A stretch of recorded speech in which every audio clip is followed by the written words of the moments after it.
하나님의 말씀을 같이 보도록 하겠습니다. 하나님의 말씀은 요한복음 9장 1절에서 12절까지의 말씀 같이 봅니다.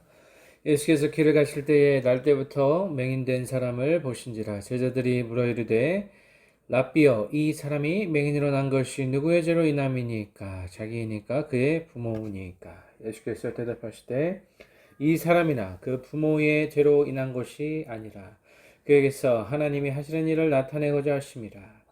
때가 아직 낮음에 나를 보내신 이의 일을 우리가 하여야 하리라. 밤이 오리니 그때는 아무도 일할 수 없느니라. 때가 세상에 있는 동안에는 세상의 빛이로라. 이 말씀을 하시고 땅에 침을 뱉어 진액을 이겨 그의 눈에 바르시고 이르시되 실로암 못에 가서 씻으라 하시니, 실로암 번역하면 보냄을 받았다는 뜻이라. 이에 가서 씻고 밝은 눈으로 왔더라. 이 사람들과 전에 그가 거리는 것을 보았던 사람들이 이르되 이는 앉아서 구걸하던 자가 아니냐. 어떤 사람은 그 사람이라며 어떤 사람은 아니라 그와 비슷하다 하거늘 자기 말은 내가 그라 하니, 그들이 묻되 그러면 내 눈이 어떻게 떠졌느냐. 대답하되 예수라는 그 사람이 진흙을 이겨 내 눈에 바르고 나더러 실로암에 가서 씻으라 하기에 가서 씻었더니 보게 되었노라.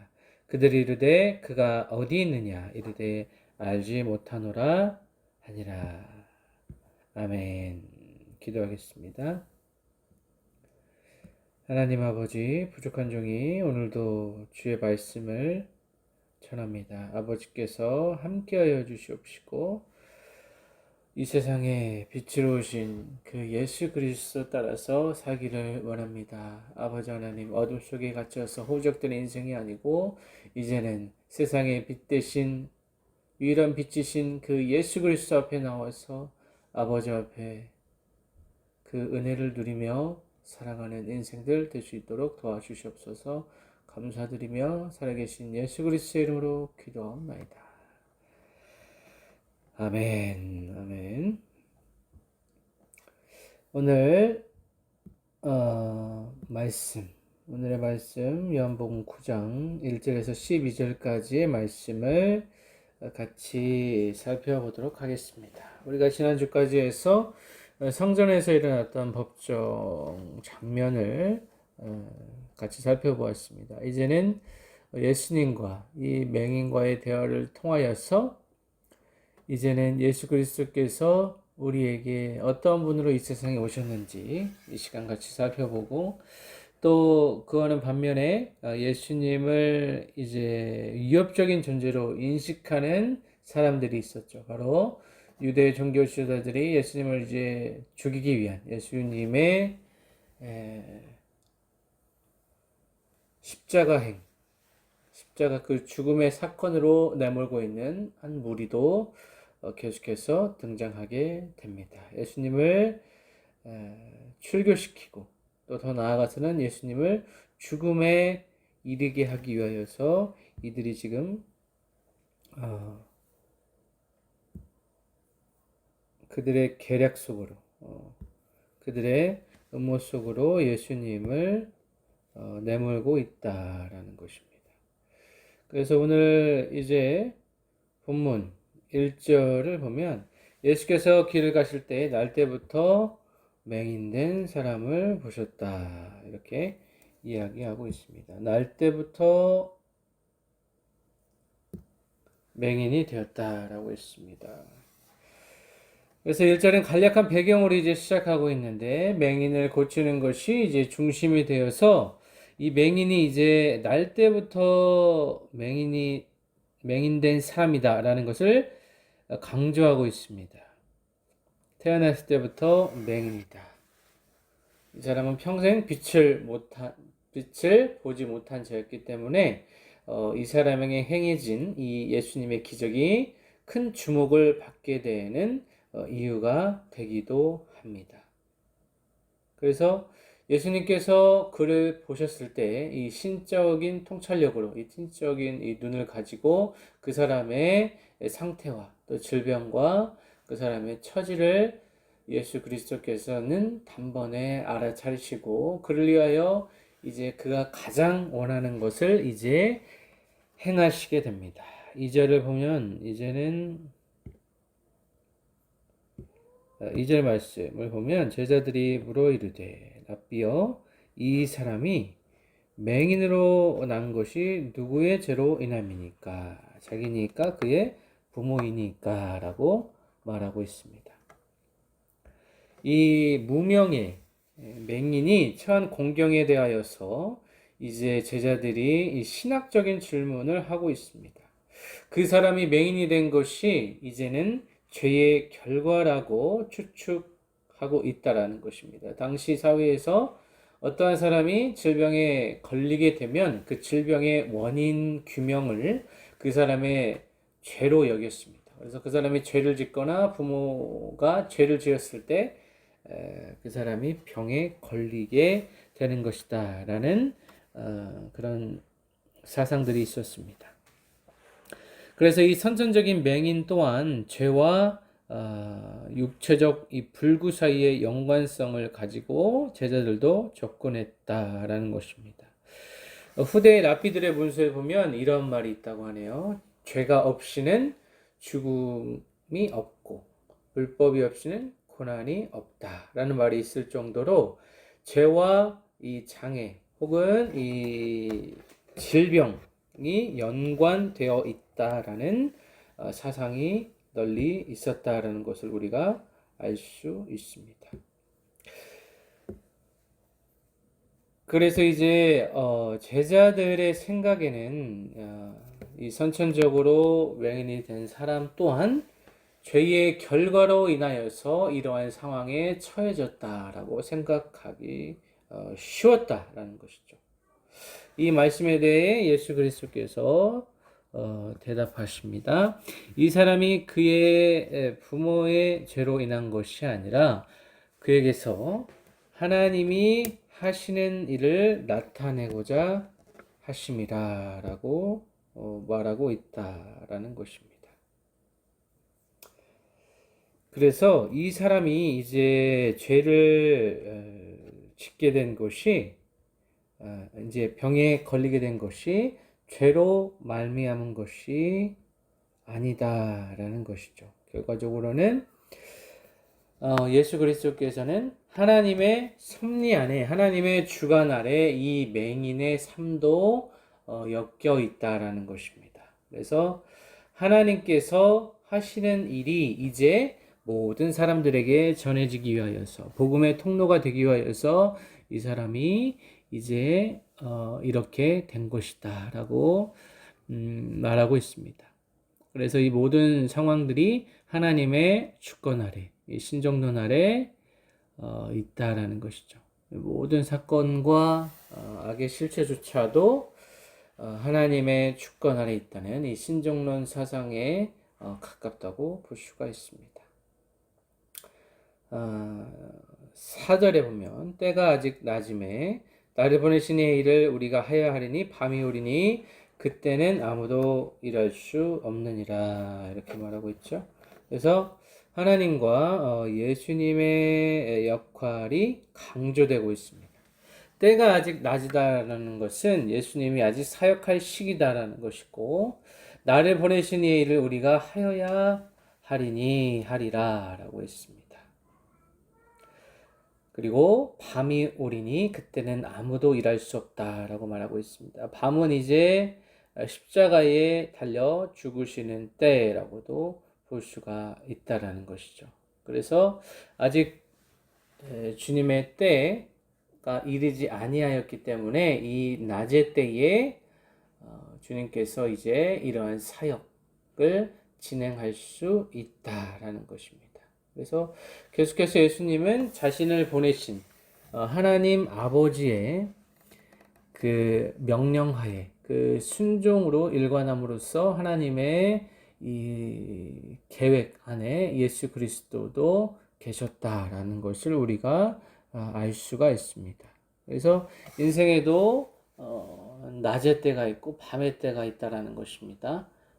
하나님과 함께 동행하며 예수 그리스도의 인도하심을 받을 때 그때가 바로 낮이고 밤이라고 하면 이제 어둠이 우리를 지배하는 그때에 그때에는 우리가 예수님과 분리되는 그러한 상황에 놓여 있는 상황이기 때문에 우리가 아무것도 할 수 없다라는 것입니다.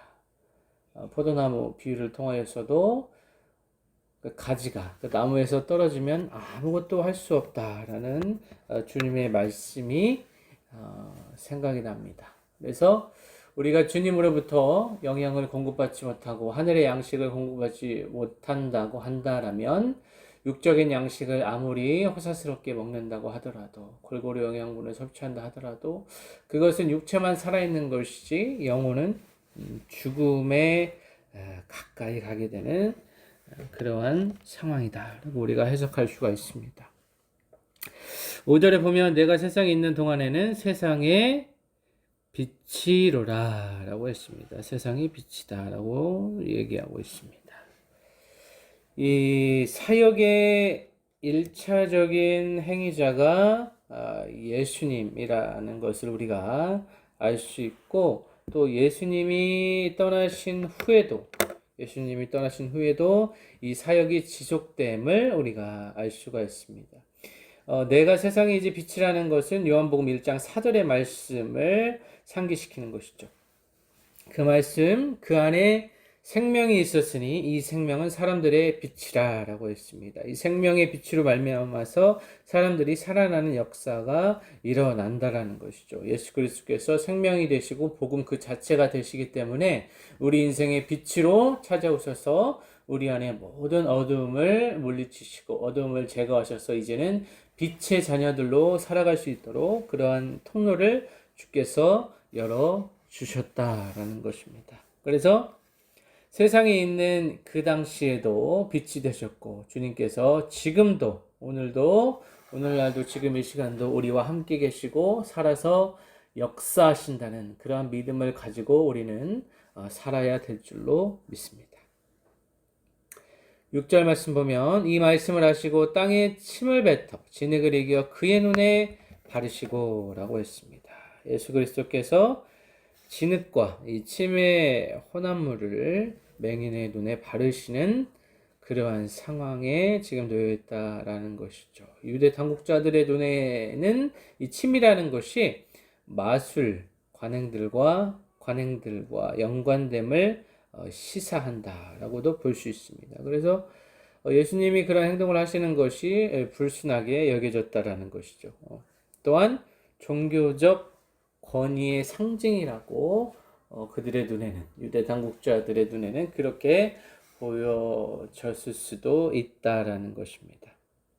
하지만 이 예수님의 행동이라고 하면 이 침이라는 것을 통하여서 그 맹인과 함께하고 싶은 주님의 마음을 나타냈다고 볼 수가 있습니다. 그래서 어떤 소통의 상징이라고 이 침을 해석할 수도 있다라는 것이죠. 그래서 이 하나의 침이라는 것을 가지고 여러 가지 관점으로 바라볼 수도 있다라는 것입니다.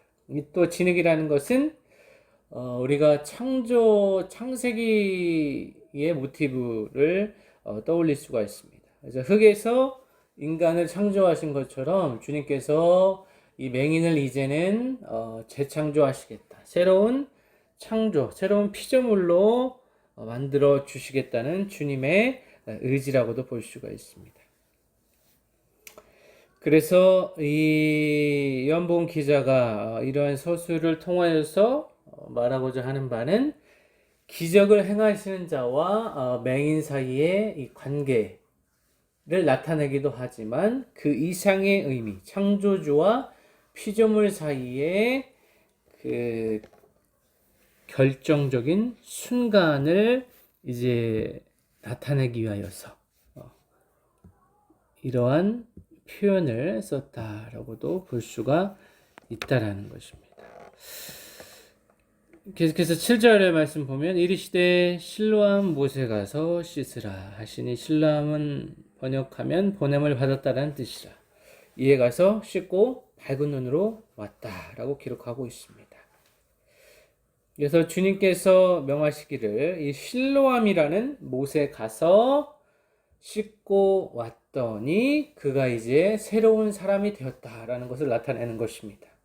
맹인을 보내셨고 또 예수님 자체도 하나님께서 그 아버지께서 보낸 자이기 때문에 그 보낸 자가 또다시 맹인을 보내신다라는 것입니다. 마찬가지로 예수 그리스도께서 보내심을 받은 자로 이 땅에 오셨고 또 우리를 부르셔서 또 세상에 보내시는 것이죠. 복음의 전파자로 또 이 사명을 가지고 사명자로 살아가기 위하여서 우리를 이 세상에 보내신다라는 것입니다. 그래서 이 보낸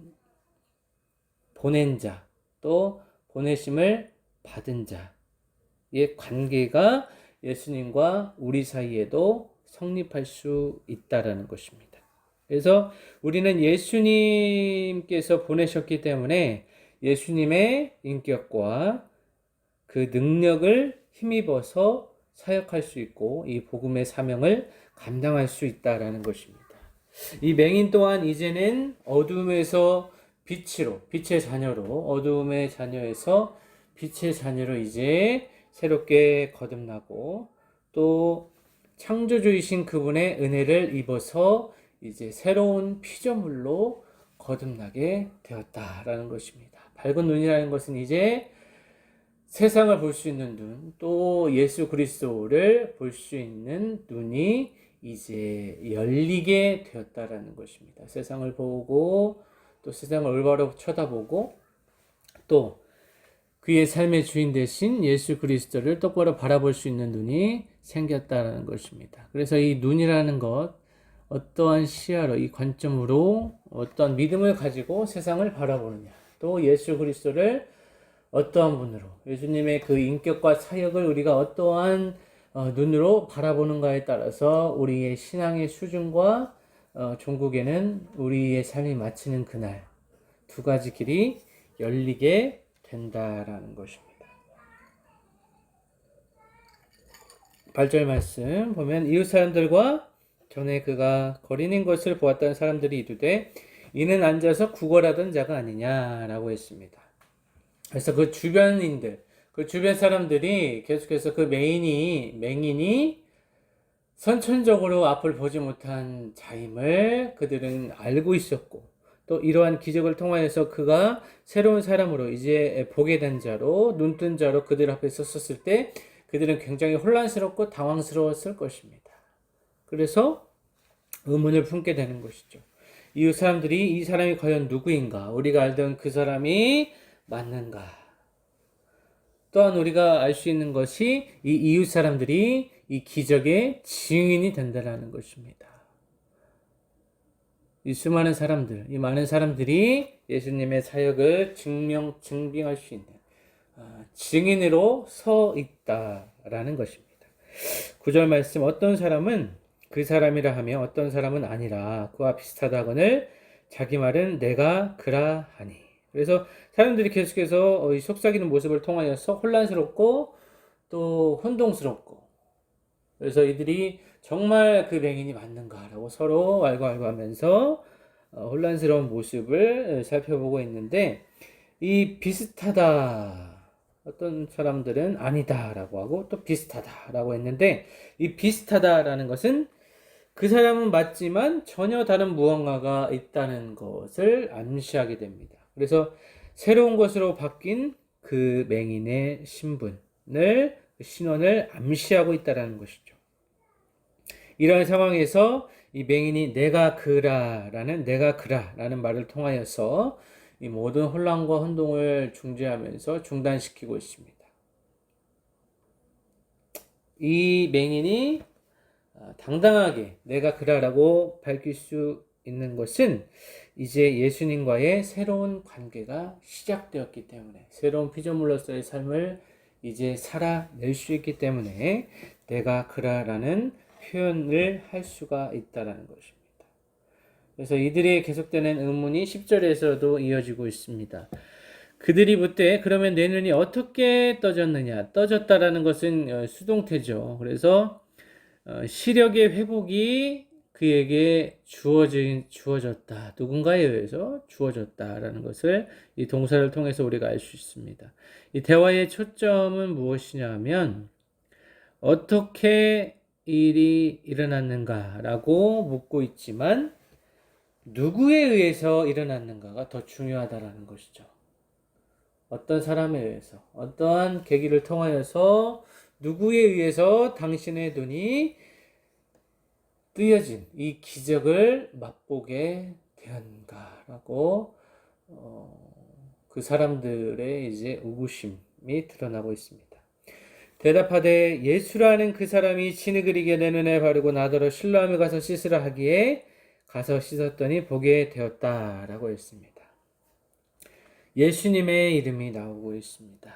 예수라는 그 사람이 진흙을 이겨서 내 눈에 바르고 나더러 실로암에 가서 씻으라 하기에 가서 씻었더니 보게 되었다라고 사실 그대로 있는 그대로 예수님께서 행하신 그 사역을 진실하게 전하면서 이제 이 사람 또한 예수 그리스도를 증언하는 증인의 자리로 이제 나아가고 있다라고 하는 것입니다. 우리도 예수님을 만난 그 경험, 그 체험을 과장하지 아니하고 그대로 전했을 때 이 또 복음을 전파하는 수단이 될 수 있다는 것이죠. 그래서 마지막 절에는 그들이 이르되 그가 어디 있느냐 이르되 알지 못하노라 하니라 이렇게 또 말하고 있습니다. 그래서 결국 이 모든 것은 예수님께 초점이 가 있습니다. 예수님의 초점이 가 있고 아는 것과 보는 것의 관계에 대해서 또 이 말하고 있습니다. 그래서 그들이 이르되 그가 어디 있느냐 이르되 알지 못하노라 하니라. 실제로 알지 못했기 때문에 이렇게 대답을 했습니다. 하지만 이 남아있는 사람들의 목적은 그들의 어떠한 결핍 또는 궁핍을 해결해 줄 수 있는 분으로 예수님을 찾았다고도 볼 수가 있습니다. 진정으로 그분을 자신의 주인과 구세주로 또 메시아로서 여겨진 것이 아니라 그들의 단순한 호기심일 수도 있고 또는 이 맹인이 치유받았던 것처럼 자신의 어떤 질병도 치유받기를 원하는 그들의 속내가 드러났다고도 볼 수가 있다는 것이죠. 오늘 12절까지의 말씀을 예수님과 이 맹인의 기적을 맛본 이 맹인의 사건을 1차적으로 살펴보았습니다. 말씀을 맺겠습니다. 우리 모두 예수님을 만나기 전에 날 때부터 눈먼 자로 우리는 살아갔습니다.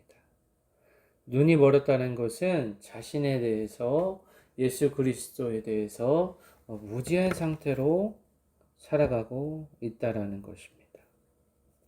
우리는 이 땅에 살아가면서 육신의 요구대로, 육신이 원하는 대로 살아가게 되어 있는 것이 모든 사람이 선천적으로 본성적으로 그렇게 살아가게 되어 있다는 것이죠. 이 육체는 결국 지옥을 향하여서 죽음을 향하여서 멸망을 향하여서 끊임없이 나아가려고 하는 것이 이 육체의 본성이라고 볼 수가 있습니다. 그래서 태생적으로 우리는 눈먼 자와 같이 앞이 보이지 않는 자와 같이 살아가게 되는데 그런 사실을 인식하지 못하고 죽음을 맞이하게 된다면 그것이 인생에 있어 가장 큰 비극이 될 것입니다. 하지만 우리는 빛을 보았고 또 그 빛으로 인하여서 우리도 새로운 세상에서 이제는 새로운 피조물로 하나님의 자녀로 빛의 자녀로 예수 그리스도의 그 은혜를 입은 자로 살아가게 되었습니다. 우리가 먼저 부르심을 받았고 또 보내심을 받은 자의 삶을 살아가야 될 줄로 믿습니다. 예수님의 기적을 체험하고도 예수님을 부인하는 자들이 있었고 예수님을 실제로 예수님의 그 기적과 은혜를 체험하면서도 끝까지 자신의 목숨을 내걸고 예수님을 끝까지 전한 자들이 있습니다. 이것은 개개인의 선택인데 또한 우리 삶에도 이 선택의 연속으로 이루어지게 되는데 우리가 선택할 때에 과연 우리의 선택이 예수 그리스도께서 기뻐하시는 일인가? 참된 생명의 길로 나가고 있는 길인가? 아니면 육신의 정욕과 온갖 중독에 빠져서 우리의 삶을 방치하면서 예수 그리스도의 그 계획을 알면서도 예수님을 부인하는 삶을 살아가고 있지는 않은가? 이 시간 회개하기를 원합니다. 저부터 이 시간 회개하면서 주님 앞에 주님 뜻대로 살지 못함을 회개합니다.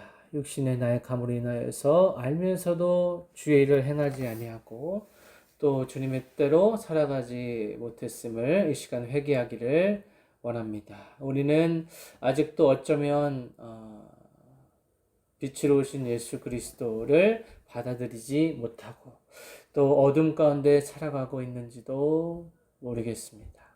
한 주간 우리의 삶을 뒤돌아보면서 지금도 여전히 살아 역사하셔서 지금도 우리 곁에 함께 하시면서 계속해서 우리에게 빛을 주시고 생명을 주시고 말씀을 주시고 영원한 그 진리 안에 자유를 주시며 우리에게 계속해서 녹화하고 계신 우리의 마음 문을 열고 계시는 그분이 지금도 우리 앞에 계십니다. 그분을 이 시간 다시 한번 받아들이시고 그분을 인정하시고 그분을 또 인식하시고 이 어둠의 무지에서 벗어나서 이제는 생명의 알무로 나아가는 우리 모든 진유 공동체 되기를 예수 그리스도의 이름으로 간절히 축원합니다. 기도하겠습니다.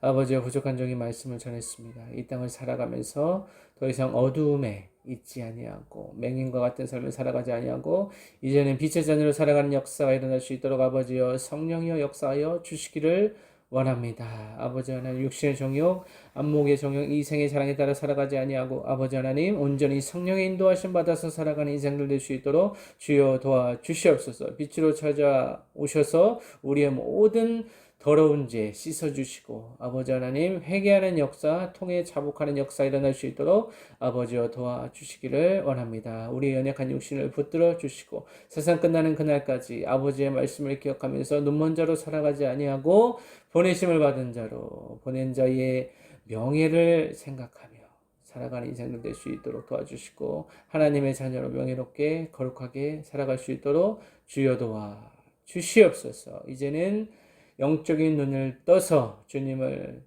똑바로 쳐다보고 세상을 똑바로 쳐다보며 아버지의 뜻대로 주의 섭리 가운데 주님께서 계획하신 그 일들을 하나하나 성취해 나가며 살아가는 2024년 될 수 있도록 아버지의 값진 새해 더욱더 거룩한 새해 아버지의 뜻을 이루어 나가는 모든 진유 공동체 될 수 있도록 도와주옵소서. 감사드리며 살아계신 예수 그리스도의 이름으로 기도합니다.